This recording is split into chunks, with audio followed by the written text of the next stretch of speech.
नमस्कार दोस्तों, स्वागत है आप सबका आपका अपना YouTube चैनल सूरज शाहदेव सर में। मैं हूं सूरज शाहदेव।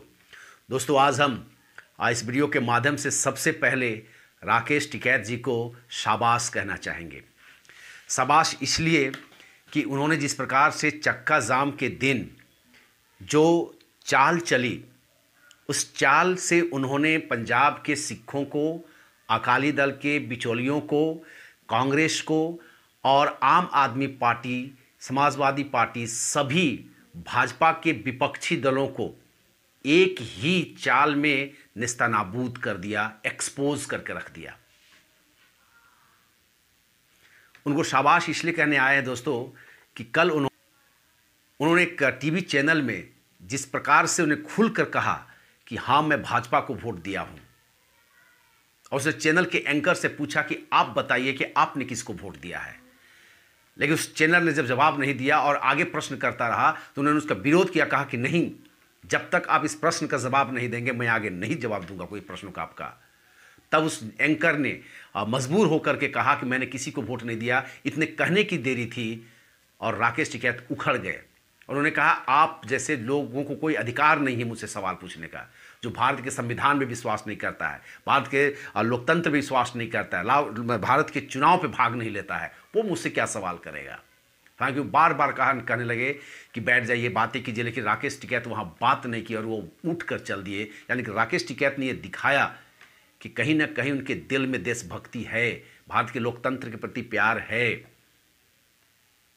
उसके बाद दूसरी बात जो है, राकेश टिकैत को मैं शाबाशी देने के लिए आया हूँ, यह कहने के लिए इसलिए कि उन्होंने चक्का जाम के दिन जिस प्रकार के मोदी विरोधी गुट को नेस्तनाबूद किया है, उनका पर्दाफाश किया है, उनको एक्सपोज किया है, वो काबिल तारीफ है।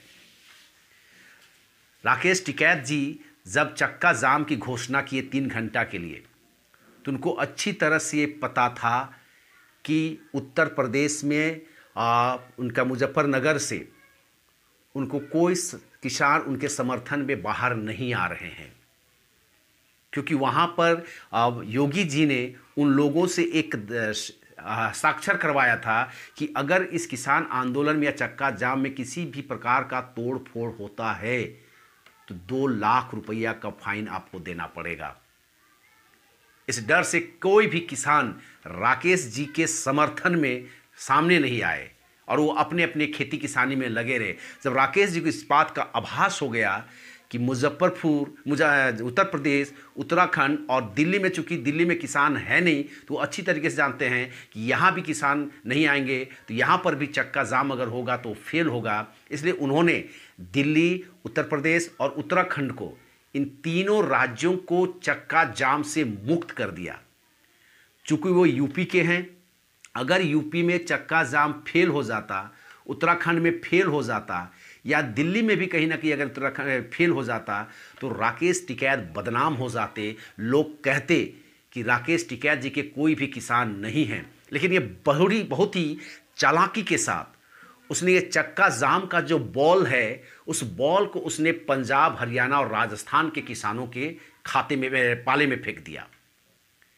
अब वहाँ के जो कांग्रेस, जो मोदी का विरोध करते हैं, अगर पंजाब में, हरियाणा में और राजस्थान में हालांकि चक्का जाम पूरी तरह से विफल रहा, कोई भी किसान वहाँ पर नहीं आए, हाँ कुछ खालिस्तानी या कुछ बिचौलिए अमृतसर हाईवे को जाम किया, लेकिन फोटो शूट हुआ और उसको आधा 1 घंटा के भीतर ही वे लोग अपने अपने कामों पर चले गए। यानी कि कह सकते हैं कि पंजाब, हरियाणा और राजस्थान में ये चक्का जाम पूरी तरीके से फेल हो गया। और इसे साफ साफ संदेश का पता चला कि पंजाब के किसान इस आंदोलन में नहीं थे, राजस्थान के किसान भी इस आंदोलन में नहीं थे, और हरियाणा के किसान भी इस आंदोलन में शामिल नहीं थे।